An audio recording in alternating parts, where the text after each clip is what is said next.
როდესაც ლილოში ამ რაიონში გავიარეთ, საკუთარი შრომით, ნიჭით, საკუთარი განათლების შესაბამისად ამ ახალგაზრდული ასაკის მიუხედავად დიდი ნდობა, პატივისცემა დაიმსახურა. ზურგი არ შეაქციოს ამ პრობლემებს და დაიცვას და გაიტანოს ადამიანის უფლებებზე მათ ზრუნვა და დაცვა.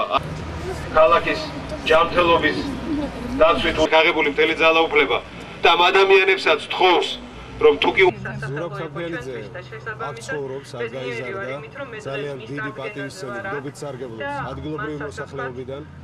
ჩვენთვის მთავარია რომ ყავდეს მებრძოლი შემადგენლობა საკრებულოში, ვინც სწორედ ამ რაიონის პრობლემებს დაუწყებს მოგვარებას. შიდა გზები არის პრაქტიკულად დანგრეული, არის ძალიან ბევრი მრავალი კორპუსი, რომელსაც ჯერისერთი არ აქვს გადახურვის შესაძლებლობა და წყალი ჩადის დილებში. ეს არის კონკრეტული პრობლემა, რაზეც ის იმუშავებს.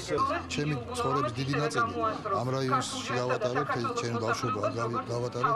აქ მე ძალიან ბევრი მეგობარი, ძალიან ბევრი ნათესავი მყავს და ეს პრობლემები დღეს რომელიც არის წლების განმავლობაში გადაუწყვეტელი პრობლემები.